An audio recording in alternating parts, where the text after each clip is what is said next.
اچھا میرے پاکستانیوں، آج سے 1 سال پہلے میں اپنی ڈائری اٹھا کے تو پرائم منسٹر ہاؤس سے گھر گیا تھا، اور اس کے پیچھے ایک بہت بڑی سازش تھی۔ سازش کچھ سال پہلے سے شروع ہوئی۔ میں ایک سربراہ کو مل رہا تھا مڈل ایسٹ سے، تو اس نے مجھے کہا کہ تمہیں پتہ ہے کہ تمہیں ہٹانے کی کوشش کر رہی ہے، اور جو تمہارا آرمی چیف ہے وہ تمہارے سے خوش نہیں ہے۔ تو میں بڑا حیران ہوا، میں تو سمجھا ہم ایک پیج پہ ہیں اور ہمیں تو کوئی سوچ بھی نہیں سکتا تھا۔ تو میں نے اس کو کہا تم کیا باتیں کر رہے ہو؟ مجھے کہ کانفرنس پہ ملا، تو جب ہم نے ریورس انجینئرنگ کی، جب سے ہماری گورنمنٹ گئی، اور میں نے پھر پیچھے سارا جائزہ لیا کہ کیا کیا ایونٹس ہوئے اور کس طرح کی سازش ہوئی اور کون کون اس میں ملوث تھا، لیکن ایک کردار جو سب سے جو اس کا ماسٹر مائنڈ تھا، تو وہ پھر آہستہ آہستہ ساری سمجھ آ گئی۔ کدھر کدھر دھوکے ہوئے ہمارے سے، کدھر کدھر ہمیں لال بتی کے پیچھے لگایا گیا، کدھر کدھر جھوٹ بولے گئے، اور ساری کوشش یہ تھی، پہلے سے پلان بنا ہوا تھا کہ مجھے ریپلیس کرنا تھا شہباز شریف سے۔ شہباز شریف سے انڈرسٹینڈنگ ہو چکی تھی جنرل باجوہ کی، اور ان کے کیسز ختم کروائے، اس کو سزا ملنے والی تھی۔ ایف آئی اے کیس میں 16 ارب کا کیس، اور پھر نیب کا 8 ارب کا وہ جو فیک اکاؤنٹس کا کیس تھا، تو سزا ہونے والی تھی۔ تو کیسے پھر اس کو پورا بچایا بھی گیا اور پھر اس کو لایا بھی گیا۔ اور پھر جو ہم سمجھتے تھے کہ امریکہ سے سازش شروع ہوئی ہے، شروع وہاں سے نہیں ہوئی، شروع ادھر سے ہوئی تھی۔ انہوں نے حسین حقانی کو ہمارے گورنمنٹ نے ہائر کروایا گیا، میرے خلاف پروپیگنڈا کیا گیا، اور اس نے کہا کہ کیسے جنرل باجوہ کتنے اچھے ہیں اور پرو امریکہ ہے، اور عمران خان اینٹی امریکہ ہے، اور پھر ادھر سے وہ سائفر آیا۔ تو یہ خیر ہمیں بعد میں ساری چیزیں سامنے آ گئی۔ اب تو واضح ہے کہ یہ پہلے سے سازش تھی، اور اس کے اندر پھر باقی سارے ملتے گئے، یہ سارے پی ڈی ایم کے لوگ، یہ سب شامل تھے بعد میں۔ آج کا ہمارا ہم نے وائٹ پیپر نکالا ہے، اس کا مقصد صرف یہ ہے بتانے کے لیے کہ 1 سال میں ہوا کیا پاکستان سے، پاکستان 1 سال پہلے کھڑا کدھر تھا اور آج کدھر پہنچ گیا۔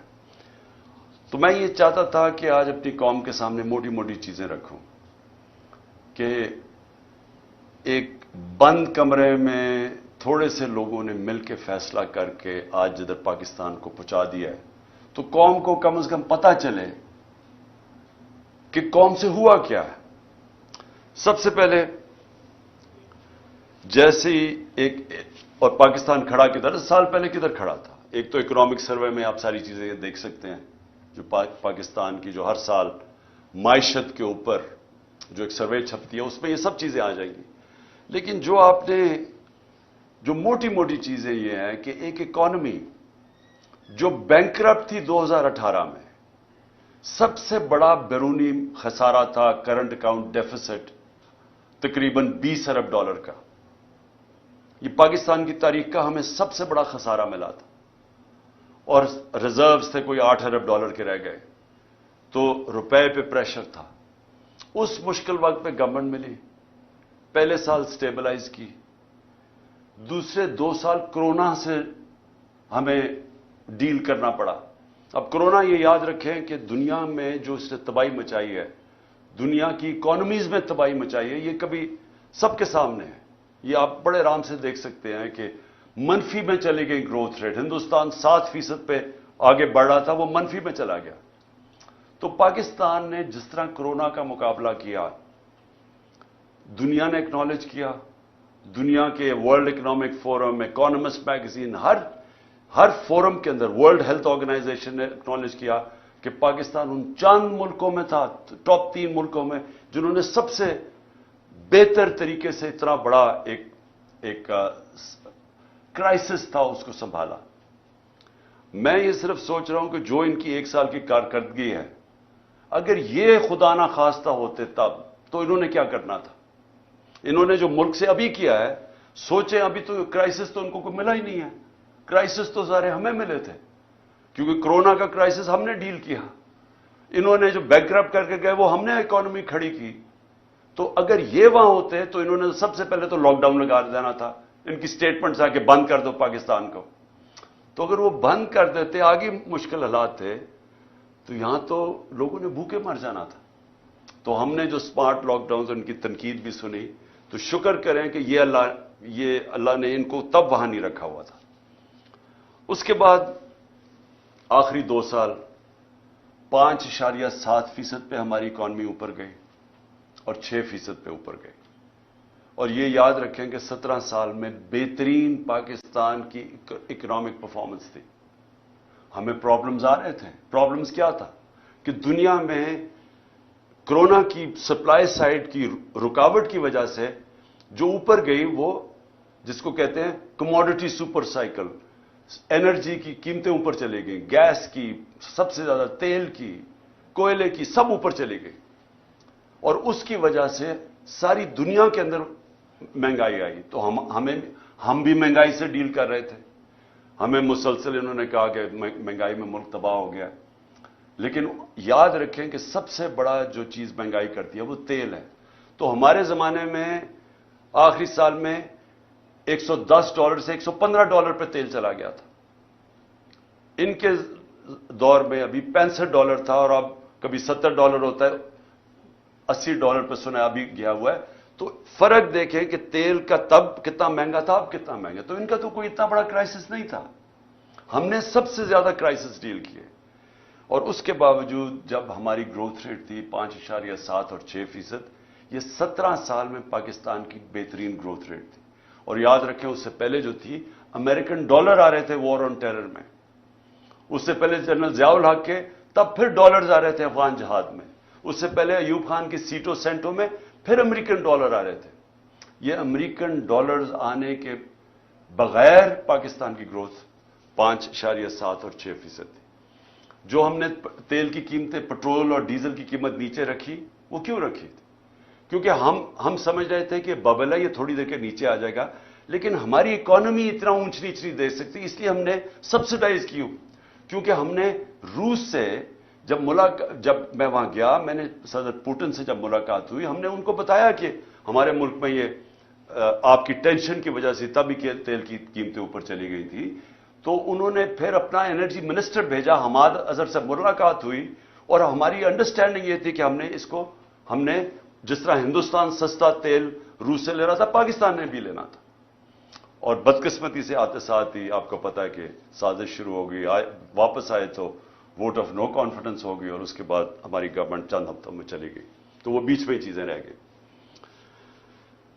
ہمارا ٹیررزم، جو اتنا آج کل ٹیررزم کی بات کر رہے ہیں، یاد رکھیں ہم ٹیررزم سے ٹورزم پہ گئے تھے. ہمارے 3.5 سال میں دہشت گردی دیکھ لیں اور آج دیکھ لیں. اور جب جو امریکہ نکلا افغانستان سے، تو وہ بہترین ٹائم تھا اس وقت کہ افغان گورنمنٹ کے ساتھ کوآپریٹ کر کے ہم اس ملک کے اندر جو دہشت گردی جو تھوڑی بہت بھی تھی، اس کے اوپر بھی قابو پا سکتے تھے. لیکن کچھ نہیں کیا گیا. انہوں نے کوئی نہ، ان کے پاس ٹائم تھا سوچنے کا، نہ کچھ تھا، کیونکہ آئے تھے صرف ایک مقصد کے لیے، اپنے کرپشن کیسز ختم کرنے کے لیے. نہ انہوں نے اکانومی کا روڈ میپ دیا، نہ ان کو کوئی فکر تھی کہ یہ جو واپس آ رہے ہیں، جب طالبان گورنمنٹ آئی تو انہوں نے کہا واپس جائیں TTP کو. تو جب وہ واپس آ رہے تھے، نہ سوچا کہ ان کو ریہیبلیٹیٹ کیسے کرنا ہے. ان کو تو اس کی فکر ہی نہیں تھی. یہ تو پڑ گئے اپنے کرپشن کیسز پہ آتے ساتھ ہی. پہلی کیبنٹ کی میٹنگ کے اندر انہوں نے آتے ساتھ ہی اپنے جناب ECL پہ جو رکھے ہوئے تھے وہ ختم کیا. 60% کیبنٹ جو نہیں آئی وہ ضمانت پہ تھی، کرپشن کے کیسز تھے. تو انہوں نے تو صرف آتے ساتھ ہی اپنی کرپشن کیسز ختم کیے، اور پھر اسمبلی میں جا کے نیب کا قانون پاس کر کے 1100 ارب روپے کے کرپشن کے کیسز اپنے ختم کیے. ہمارے 3 سالوں میں نیب نے 480 ارب روپے کرپشن کا ریکور کیا تھا. ہماری ایوریج آ رہی تھی 160 ارب روپیہ سال کا.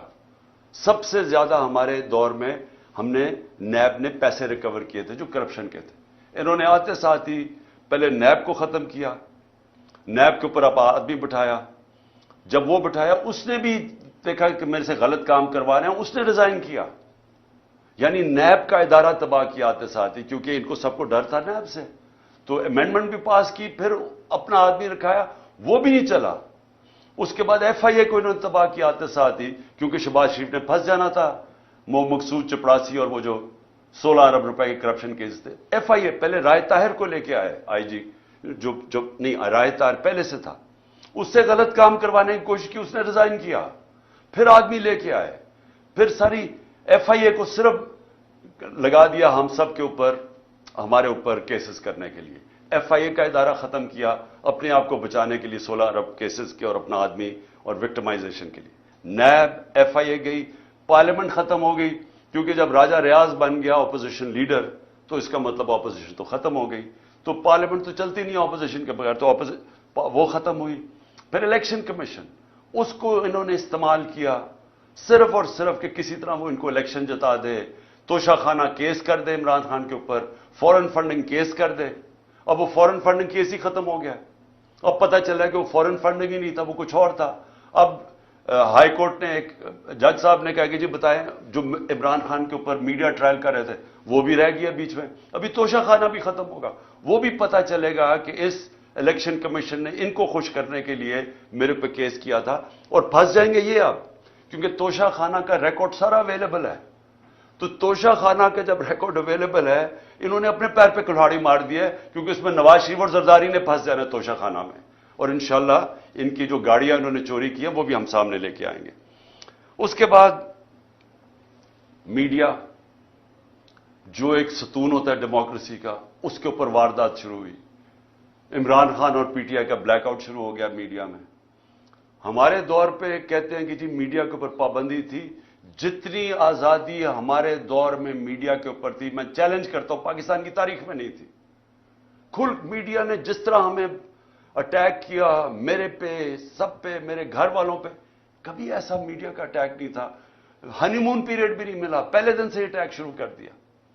اور جیسے ہماری گورنمنٹ گئی، میڈیا کو ٹوٹل کنٹرول کیا گیا. خود ٹیلی فون جایا کرتا تھا نامعلوم صاحب سے کہ جناب عمران خان کو نہیں دکھانا. ان کو اونرز کو ٹیلی فون کر کے کہا جاتا تھا کہ اس کو نہیں تم نے دکھانا. جو 2-3 چینلز تھی وہ جو دکھا رہی تھی، ان کے اوپر آپ پریشر ڈال کے ان کو بھی بند کروا دیا کہ آپ نے بھی نہیں دکھانا، لائیو عمران خان کی کوریج نہیں دکھانی. جو سب سے بڑی پارٹی پاکستان کی ہے، اس کے لیڈر کو کیسے ایک ڈیموکریسی کے اندر آپ میڈیا سے بلیک آؤٹ کروا دیتے ہیں، اس کی سپیچز نہیں دکھانے دیتے. اور یہ بھی آپ، یہ لائیو نہیں جائے گا کیونکہ ان کو خوف ہے کہ پتہ نہیں وہ کیا کہہ دے گا. تو اتنا خوف ہے فریڈم آف سپیچ سے. اور میں آج یاد کرانا چاہتا ہوں ہر وہ ہمارا صحافی جو ہمارے دور میں کہتا تھا کہ جی دیکھیں یہاں پابندیاں لگ رہی ہیں. میں چیلنج کرتا ہوں کہ آج اور کمپیئر کریں. میں کہتا ہوں پاکستان کی جمہوریت کی تاریخ میں کبھی ایسی پابندیاں نہیں لگی جو آج لگی ہوئی ہیں ہمارے اوپر. تو میڈیا انہوں نے کر دیا. پھر فنڈامنٹل رائٹس، بنیادی حقوق. 25 مئی کو سے شروع ہوتا ہے. لوگوں کے گھروں میں پولیس گھس کے، پی ٹی آئی کے ایم پیز لوگوں کے گھروں میں گھس کے، نہ چادر نہ چادر دیواری، وہاں جا کے جو انہوں نے جس طرح تشدد کیا، لوگوں کو اٹھایا. ایک 11 سال کے بچے کو لے کر جا رہے جیل میں کیونکہ باپ نہیں تھا. ایک گھر میں اٹیک کر دیا انہوں نے. وہ ایک میجر صاحب تھے، ان کو کیا پتا کون آ رہا ہے گھر میں. کوئی کسی کے گھر میں رات دروازہ توڑ کے گھستا اندر، اس نے گولی مار دی، اس نے سمجھا کوئی ڈاکو آ رہا ہے. اس کو پکڑ کے اس کے بیٹے کو انہوں نے جو تشدد کیا پولیس نے، جو بیٹے سے کیا. میں 6 مہینے کے بعد بیٹے کو ملا، اس نے کہا میں ابھی بھی میں رات کو سو نہیں سکتا، اتنا انہوں نے میرے ظلم کیا. اس کے بعد 25 مئی کو جو عورتیں بچوں کے اوپر انہوں نے وہاں دیکھ رہے ہیں کہ فیملیز آئی ہوئی ہیں. تحریک انصاف کی کیسے یہ کہہ سکتے ہیں کہ ہم کسی بھی انتشار کے اندر ہم ملوث ہوں؟ کیونکہ جو پارٹی الیکشن چاہتی ہے وہ انتشار کیوں چاہے گی؟ ہم تو پہلے دن سے کہہ رہے ہیں کہ پاکستان کے مسئلے الیکشن میں، وہ انتشار کیوں چاہے گی؟ لیکن ہر جگہ ہمارے اوپر انہوں نے ہمیں کوشش کی کہ کسی طرح ہم ریئیکٹ کریں، ہمارے اوپر ٹیئر گیسنگ یا جو بھی کریں تاکہ یہ کہہ سکیں کہ تحریک انصاف انتشار پھیلا رہی ہے. تاکہ اور کیسز بنائیں اور کسی طرح الیکشن نہ ہو ملک میں کہ جی فضا نہیں ہے، سیکیورٹی سچویشن نہیں ہے. تو ہمارے پاس تب سے شروع ہوئے. پھر اس کے بعد ہر جگہ اور بنتے گئے، کیسز بنتے گئے. میرے اوپر آج 144 کیس بن چکے ہیں. میرے اور علی امین کے اوپر، دونوں کے اوپر انہوں نے غداری کا کیس بنا دیا. میرے اوپر غداری کا کیس یہ ہے کہ جناب میں نے اپنی کئی تقریر میں، کوئی ایک میجسٹریٹ کہہ رہا ہے کہ میں اتوار کو آفس تھا جب کوئی ہونا نہیں چاہیے تھا. میں نے اور میرے سٹاف نے دیکھا کہ عمران خان نے کوئی ایسی توہین کر دی ہے ادارے کی، کیونکہ میں نے ڈرٹی ہیری کا ہے اور میں نے سائیکوپیتھ کا ہے. اس کے اوپر میرے اوپر غداری کا پرچہ کر دیا. میں آج جو یہ کر رہے ہیں، میں ان سے سوال پوچھتا ہوں کہ آپ کو پتہ ہے کہ آپ پاکستان کو کتنا نقصان پہنچا رہے ہیں ان چیزوں سے؟ ساری دنیا میں یہ جب جاتا ہے کہ آپ نے ڈرٹی ہیری اور سائیکوپیتھ اس نے تقریر میں کہنے کی وجہ سے ایک غداری کا پرچہ کر دیا جائے ایکس پرائم منسٹر پہ. اس کا پتہ ہے پاکستان کو نقصان کتنا ہے؟ کیونکہ دنیا مذاق اڑا رہی ہے پاکستان کا، ہمیں بنانا ریپبلک سمجھ رہی ہے. 144 پرچے، جس میں 40 دہشت گردی کے پرچے میرے اوپر ہیں. یہ ساری دنیا، باہر کی چینلز ساری انٹرسٹ ہے، یہ ساری چیزوں کی رپورٹنگ ہوتی ہے. تو کس کا آج پاکستان کا کیا امیج باہر جا رہا ہے کہ پاکستان کے اندر بنانا ریپبلک ہے؟ یا کوئی قانون ہی نہیں ہے، کوئی بنیادی حقوق کی حفاظت ہی نہیں ہے، جمہوریت ہی نہیں ہے. اور سارے ہمارے ایک وقت پہ 3100 ہمارے کارکنوں کو پکڑ کے جیلوں میں ڈال دیا. ایک طرف الیکشن اناؤنس ہوا ایک طرف ورکرز کو پکڑ کے جیلوں میں ڈال رہے ہیں. اس کے بعد سوشل میڈیا کے لوگوں کو اٹھا رہے ہیں، اغوا کر رہے ہیں، وہ غائب ہو جاتے ہیں. ہمارا اظہر ماشوانی غائب ہو گیا 7-8 دنوں کے لیے، پتہ ہی نہیں کدھر گیا. ساری فیملی، گھر والے میرے سے پوچھ رہے ہیں. پوری طرح اس ملک کو سمجھنا چاہیے کہ جب یہ مسنگ پرسن ہوتا ہے، یہ جو بلوچستان میں روتے ہیں لوگ، یہ جو کراچی میں لوگ کہتے ہیں کہ یہ اٹھا کے لے گا کسی کو، اس گھر کے اوپر کیا گزرتی ہے جب آپ کسی کو اٹھا کے اغوا کر لیتے ہیں.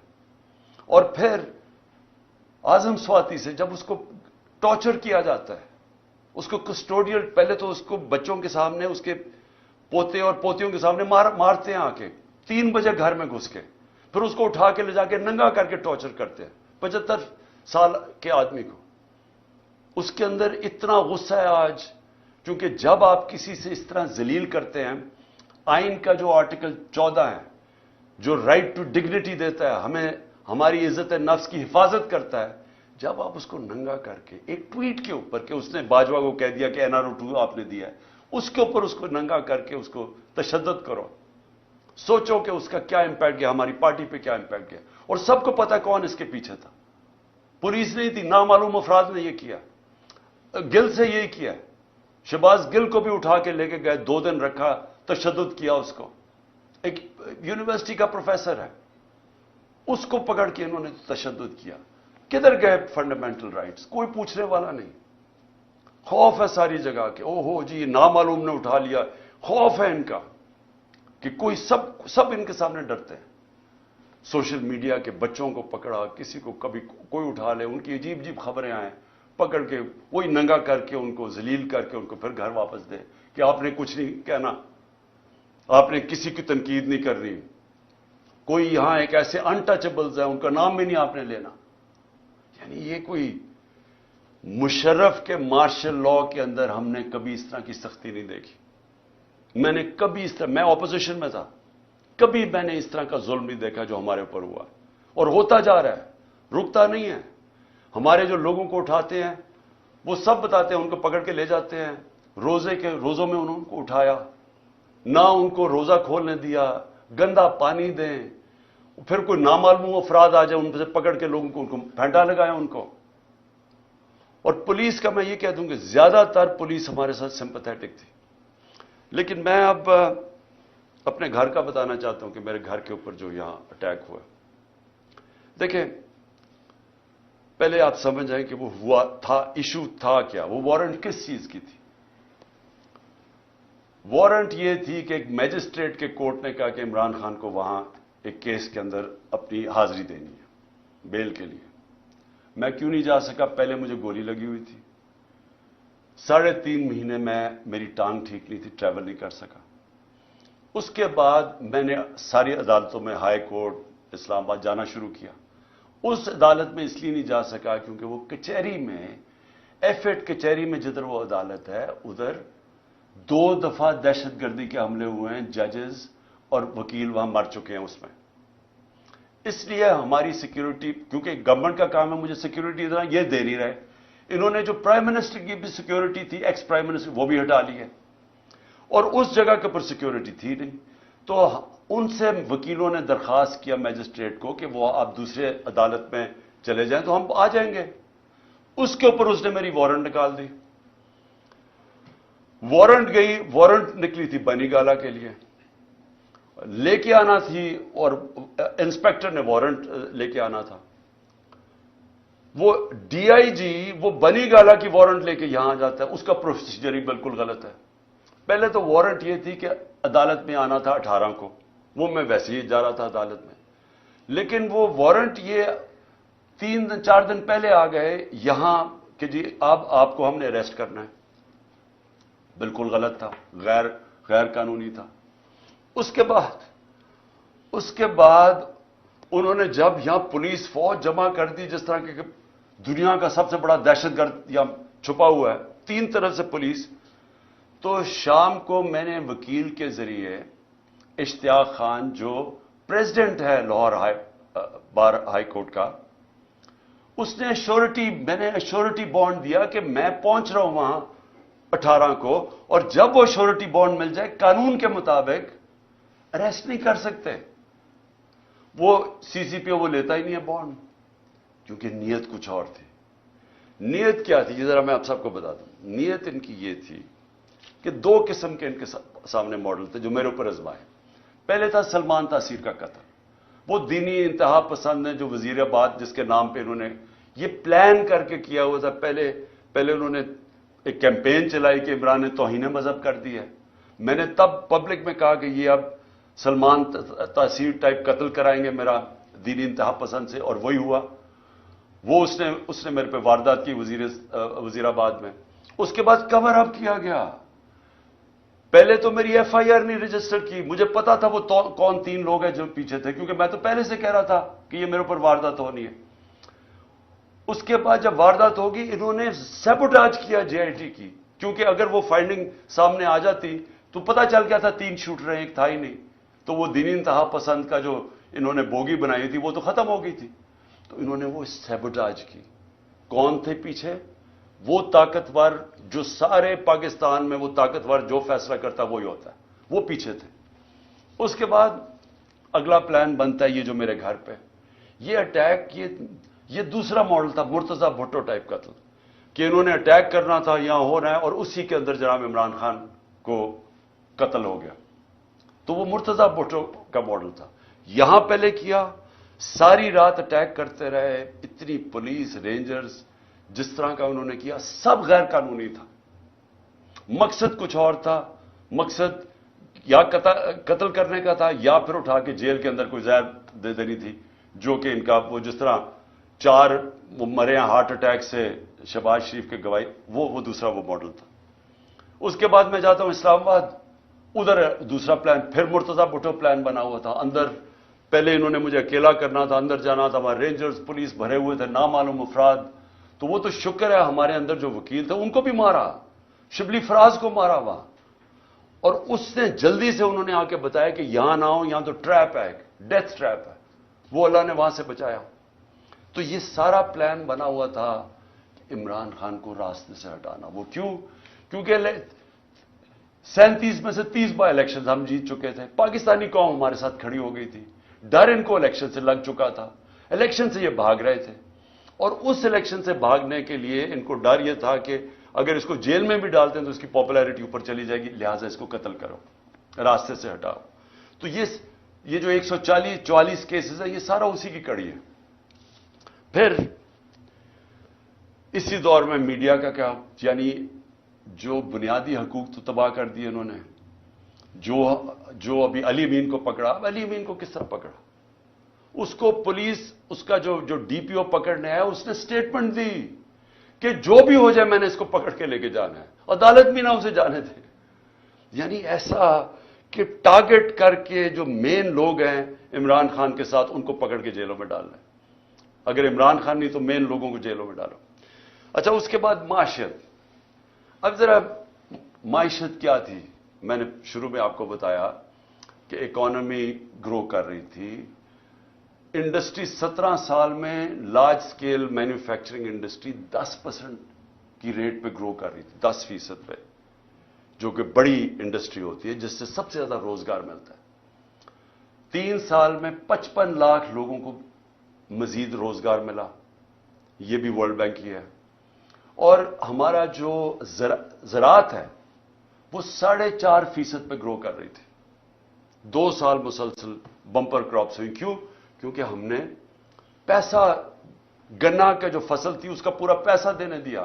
ہم نے شوگر مل مافیا کو، جو بیچارے کسان کے اوپر ظلم کرتے ہیں، اس کے حق مارتے ہیں، ہم نے ان کو ٹائم پہ پیسے دلوائے، پوری قیمت دلوائے. انہوں نے پیسہ اپنی زمینوں پہ لگایا.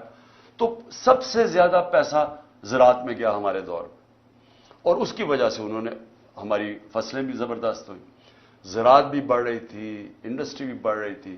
آئی ٹی کی ایکسپورٹس جو مستقبل ہے 75% 2 سالوں میں بڑھی. تو ملک تو صحیح راستے پہ جا رہا تھا، ریکارڈ ہماری ٹیکس کلیکشن ہو رہی تھی. تو اب کیا حالات ہیں معیشت کے؟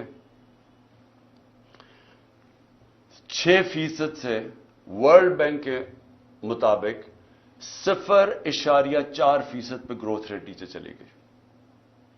اس سے ورلڈ بینک کی رپورٹ ہے کہ 40 لاکھ لوگ غربت کی لکیر سے نیچے چلے گئے. مہنگائی جس کے اوپر سارا شور مچا ہوا تھا ہمارے دور میں، یاد رکھیں کہ ہمارے دور میں جو مہنگائی کی اصل وجہ تھی وہ تیل تھی. تیل ہمارے دور میں 110 سے $115 بیرل پہ کیا تھا.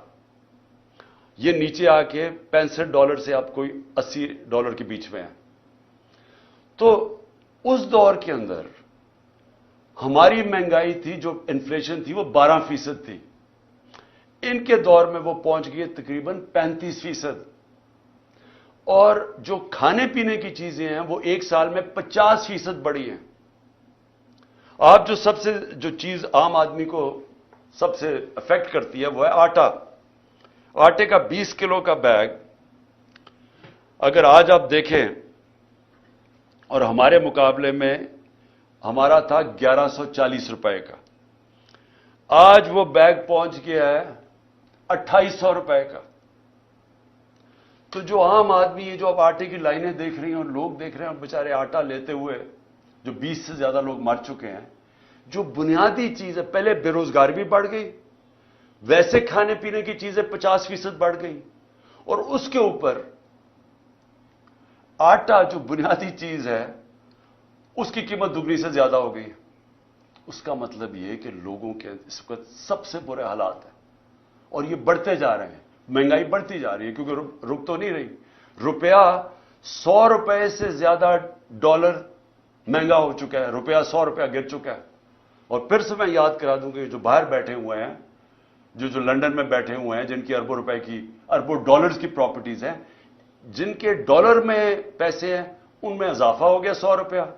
اور جو پاکستان کے اندر اس وقت جو عام آدمی جن کے آپ کے روپیوں میں پیسے ہیں، وہ ڈالر کے مقابلے میں 100 روپیہ کم ہو گیا. اگر آپ یہ سمجھیں نا کہ 100 روپیہ آپ کے پاس بینک میں پڑا ہوا تھا، تو صرف 65 روپے اس کی خریدار کی قیمت رہ گئی ہے. ایکسپورٹس 10% گر گئی ہیں. ہماری ایکسپورٹس آخری 2-3 سالوں میں بڑھتی جا رہی تھی. اب بجائے بڑھنے کے ایکسپورٹس 10% کم ہو گئی ہیں.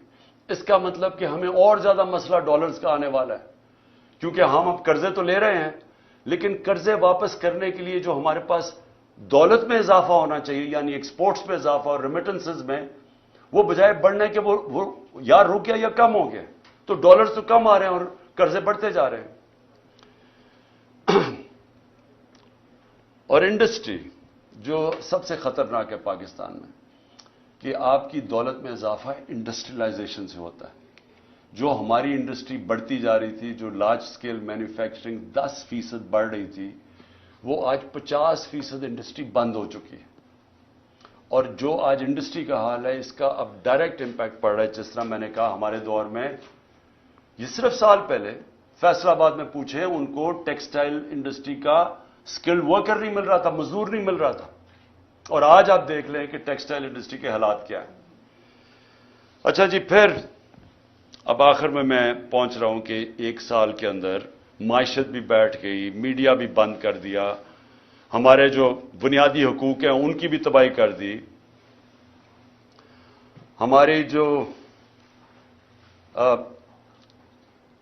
ہماری جو ٹیررزم ہے پاکستان میں, جو ٹورزم کی طرف چلے گئے تھے, باہر کی برٹش ایئرویز, باہر کی airline, Virgin Atlantic airlines آنی شروع ہو گئی تھی پاکستان میں, کرکٹ ٹیمز آنی شروع ہو گئی تھی, وہ آج پھر دہشت گردی بڑھتی جا رہی ہے. کیونکہ امن تھا تو یہ سب آ رہے تھے, تو ان کے دور میں دہشت گردی بڑھتی جا رہی ہے.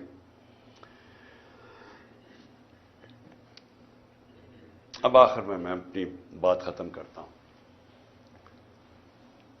اب پاکستان کدھر جا رہا ہے؟ ساری قوم کو ہمیں اب سوچنا چاہیے کہ ہمارا ملک جا کدھر رہا ہے.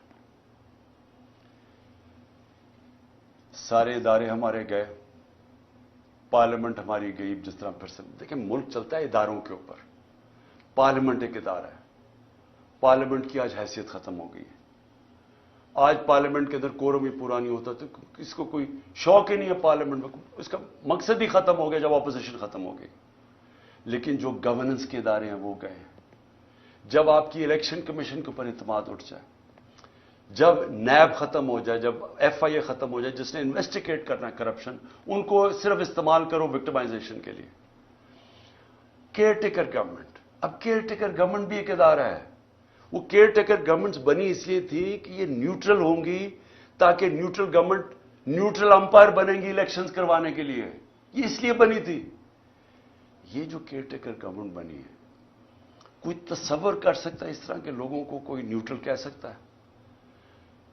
3100 کارکنوں کو پکڑ کے جیل میں ڈال دیں, میرے گھر پہ حملہ کر دیں. میں جاتا ہوں اسلام آباد, پیچھے میری بیوی اکیلی گھر پہ, وہ پورا دعویٰ بول دیتے ہیں, مارتے ہیں ان کو, نوکروں کو مارتے ہیں, خنسامے کو لے جاتے ہیں. اچھا, خنسامے سے سوال کیا پوچھتے ہیں یہ نامعلوم افراد؟ یہ بھی سن لیں کہ جی عمران خان کے جو گھر پہ جو کمرے میں اس کے شیشے لگے ہوئے ہیں, اس خنسامے سے پوچھ رہے ہیں کیا وہ بم پروف ہیں یا بلٹ پروف ہیں. پھر اس سے پوچھ رہے ہیں کہ جناب کتنا راستہ ہے کچن سے عمران خان کے بیڈ روم کی طرف. یہ خنسامے سے سوالات پوچھ رہے ہیں. وہ اور ہے کہ وہ کھاتا کیا ہے, تاکہ وہ زہر دینے کے لیے پتہ چل جائے کھاتا کیا ہے. یہ ہمارے ملک کے حالات ہیں. وہ بیچارے خنسامے کو مار مار کے وہاں پہلے لے جاتے ہیں. اب یہ سوال پوچھ رہے ہیں اس سے, اور اس بیچارے غریب آدمی کو پھر اپنا ایسٹ بنانے کی کوشش کر رہے ہیں کہ تاکہ آگے سے جاسوسی کریں ان کی. پہلے بھی میرے جو اسلام آباد کے جب میں پرائم منسٹر تھا, وہ دونوں میرے جو نوکر تھے, میرے جو گھر میں کام کرتے تھے, ان دونوں کو پے رولز پہ رکھ لیا نامعلوم افراد نے. ان سے بھی یہ پوچھتا ہے کھانا کیا کھاتا ہے. یہ سوچیں, یہ ملک کے حالات ہیں کہ کیا اگر مارنے کی آپ نے کوشش کر رہی ہے تو کوئی عقل سے ہی کر لیں, کسی تھوڑی سی عقل ہی استعمال کر لیں. اس طرح بھونڈے طریقے سے کھلے عام کبھی وہ پورا گھر پہ دعویٰ بول دیتے ہیں, وہاں ادھر کر دیتے ہیں, یا پھر زہر کی, اچھا جی کھانا کیا کھا رہا ہے, اور پھر گھر کا جی بلٹ پروف ہے یا بم پروف ہے اس کا کمرہ. تو میں آج آخر میں یہ پوچھنا چاہتا ہوں کہ ہم جا کدھر رہے ہیں. ادارے جب ایک ملک کے ختم ہو جاتے ہیں, ملک ختم ہو جاتا ہے.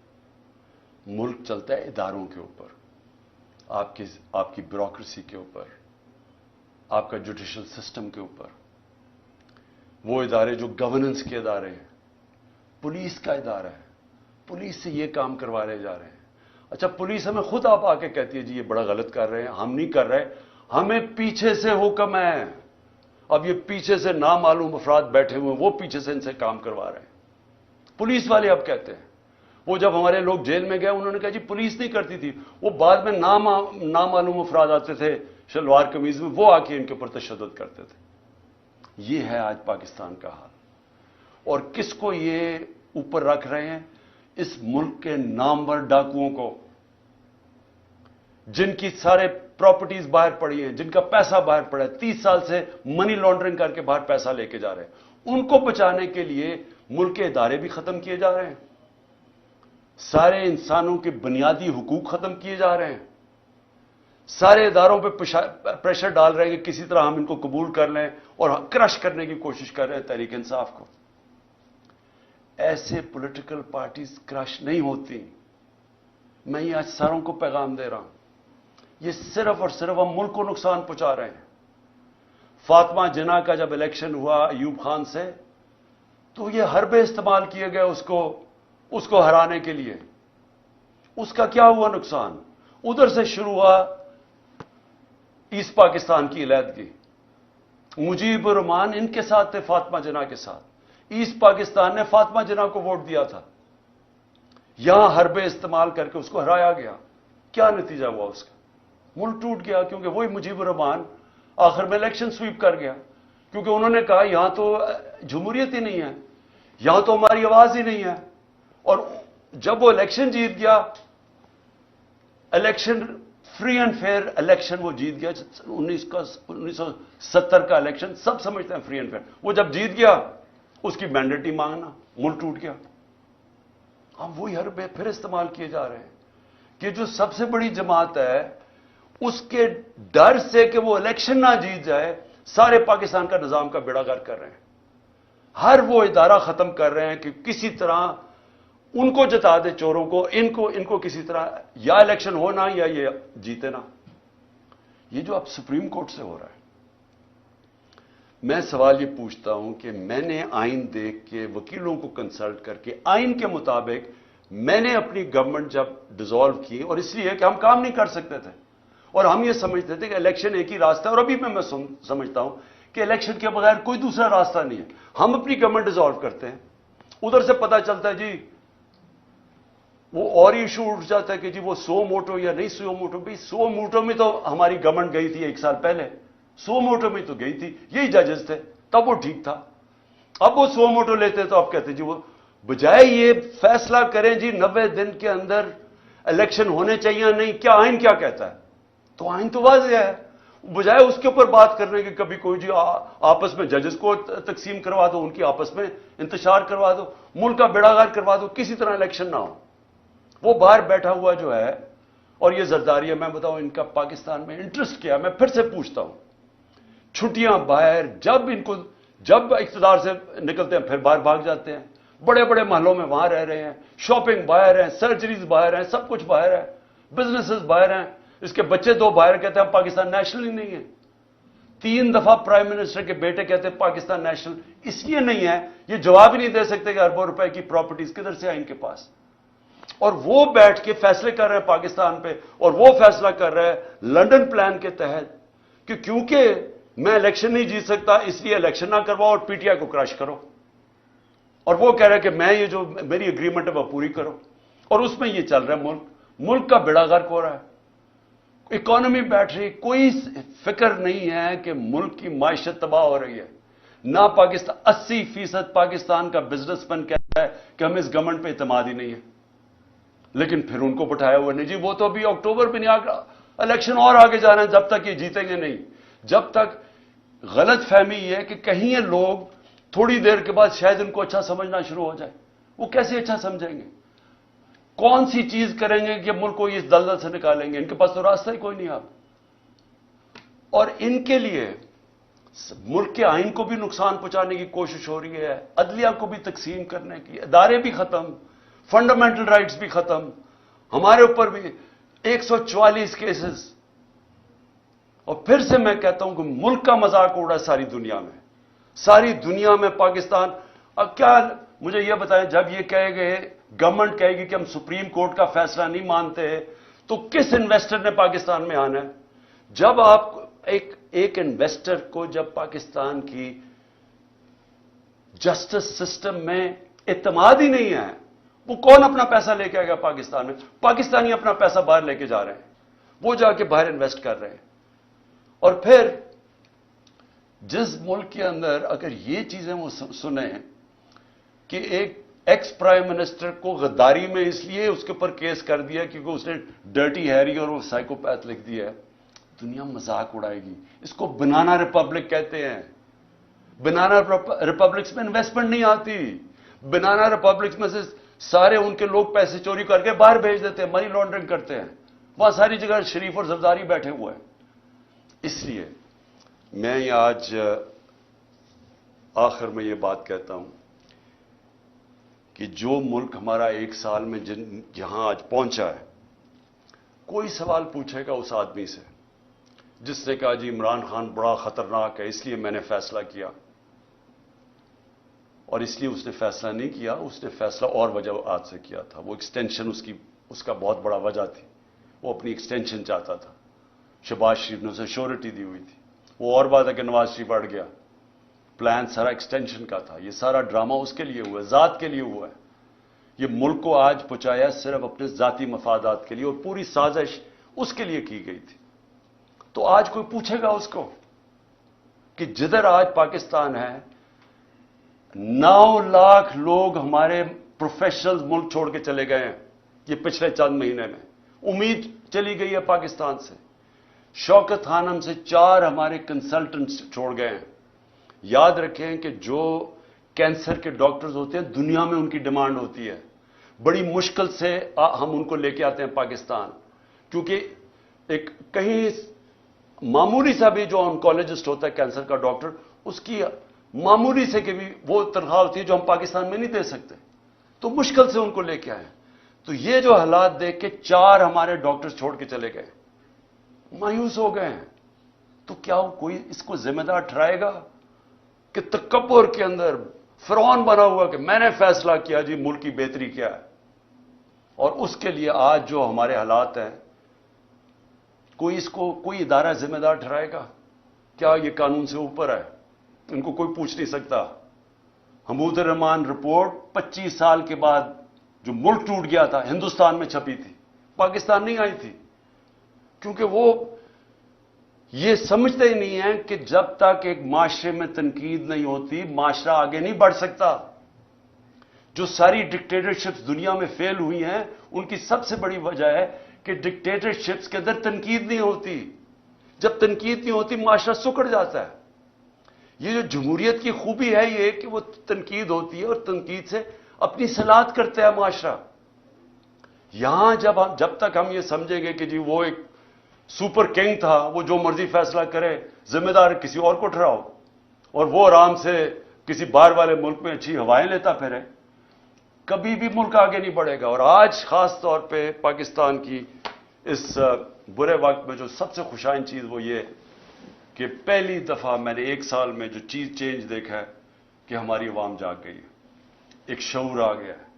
ہمارا نوجوان سوشل میڈیا کی وجہ سے اور یہ 1 سال کی کیمپین میں وہ نوجوان ایک ایشو سمجھ گئے, بچے سمجھ گئے ایشوز, اسکول کے بچے, وہ شعور ہے جو کبھی پہلے بڑوں میں نہیں تھا. اور اس سے بھی بڑی چیز کہ ہماری خواتین گھروں کے اندر انقلاب آ گیا. میں سمجھتا ہوں کہ یہ سب سے خوشائن چیز ہے جب ایک قوم جاگ جاتی ہے اور جب اس کو سمجھ آ جاتی ہے حقیقی آزادی کیا ہے. حقیقی آزادی انصاف سے آتی ہے. جب ایک معاشرے میں آپ کے بنیادی حقوق کی حفاظت کرتا ہے آپ کے عدالتوں کا نظام, وہ لوگ آزاد ہو جاتے ہیں. وہ اس کو لیول پلینگ فیلڈ کہتے ہیں. وہ معاشری ترقی کرتے ہیں. تو اس وقت لوگ سب سمجھ بیٹھے ہیں کہ ہمیں آزادی چاہیے, ہم بنیادی حقوق چاہیے, ہمیں انصاف چاہیے. ہمیں یہ جو کلاس ہے قانون کے اوپر بیٹھی ہوئی ہم اس کو تسلیم نہیں کرتے. یہ جو چھوٹے سے لوگ ہیں جو ملک کے فیصلے کرتے ہیں, چوری کریں تو NRO مل جاتا ہے, قانون توڑیں تو اپنی FIR, ex prime minister FIR نہیں درج کروا سکتا کیونکہ وہ خاص کوئی آدمی تھا جس نے جو مرضی کرے تو اس کو ہمارا قانون کا نظام نہیں پکڑ سکتا. یہ ہے ظلم پاکستان کا, اور یہ جب تک چینج نہیں ہوگا ملک کا کوئی مستقبل نہیں ہے. جب تک ہم اس ملک میں رول آف لا نہیں لے کے آتے. 1 سال کا ہمارا تجربہ یہ ہمیں بتاتا ہے کہ رول آف لا جس معاشرے میں نہیں ہے اس میں تباہی ہے. اور 1 سال میں جو قتل ہوا ہے وہ رول آف لا قتل ہوا ہے. ان چوروں کو اوپر بٹھانے کے لیے اس ملک کے اوپر جو ظلم ہوا ہے وہ یہ ہوا ہے کہ ان کے لیے ایک اور قانون بن گیا,